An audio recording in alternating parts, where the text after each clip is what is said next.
Seif here. Glad you're there. Not glad to put my eyes on a passage here in Acts 16, however. It's an old problem. That's what we're going to look at. How to stir up a crowd. Well, people stir up people. There's a kind of angst inside of the human breast that we keep a cap on. Sometimes it's just looking for an outlet. And a way to get a good pop is to play the blame game. And when it comes to blame, I always say the only one that should blame in the universe is God. I leave blaming up to God and children. God, because he knows all the facts. Children, because they don't know any better. We do well to be restrained before we point the finger. But it's an old problem, this pointing the finger, and it's a problem when it comes to pointing it at the Jews.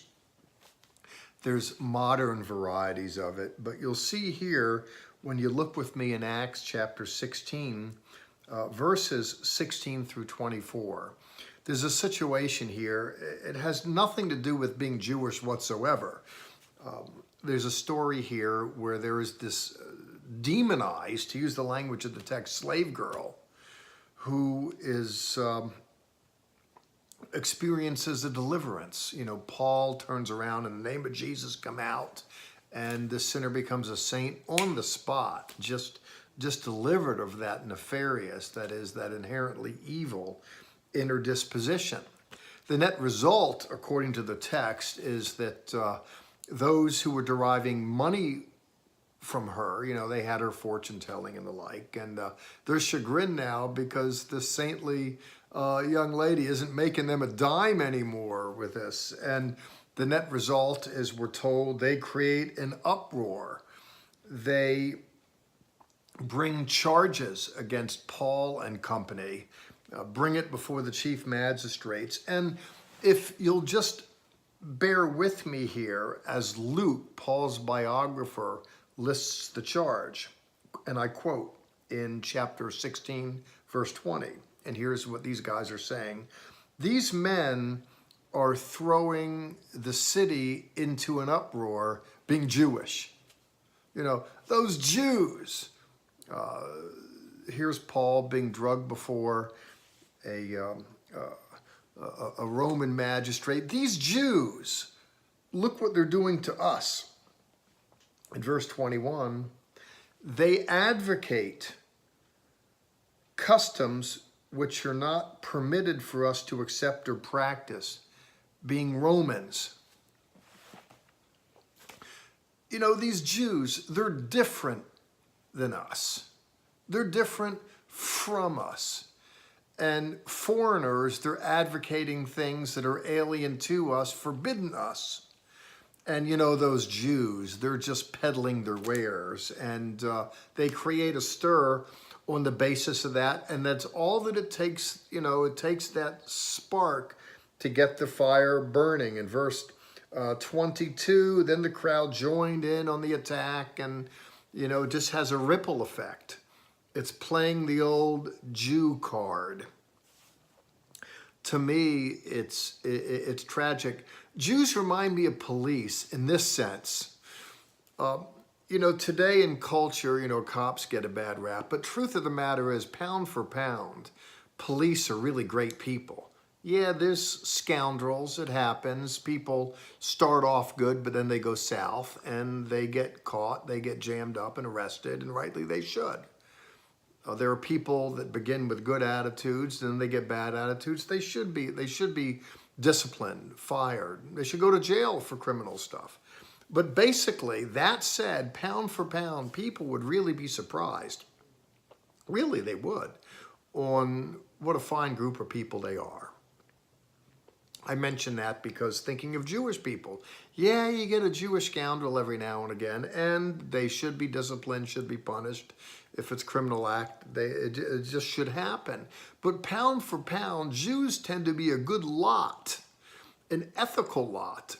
And even for as much as Jews in the Middle East are just forever the object of consternation, truth of the matter is, Israel really is something of a very ethical country, all things considered. and looking to maintain ethical principles, I might add, against all odds. It's hard enough to fight armies that are attacking you, but the press that's attacking you, and still keep your ethics and your virtues up. Well, people point the finger at Jews. It's always a Jewish problem. And I want you just to see here, it's an old story. The truth of the matter is this problem has nothing to do with Jews. It has to do, according to the text, with people having their income deprived because a woman was delivered from the devil. It's an interesting story. It's tragic the way it plays out too many times, but it is what it is. What do I want to do with the story? Well, number one, I want to remind you that Jesus does deliver people from spirits that are infecting them, that are affecting them. You'll pick up the story in Acts chapter 16, in verse 15 and on. We pick it up, actually, and we see that this demonized woman was an adjutant, got Paul's attention, turned around and delivered her. He says in verse 18, I command you in the name of Messiah Yeshua to come out of her. And we're told it came out of her that very moment.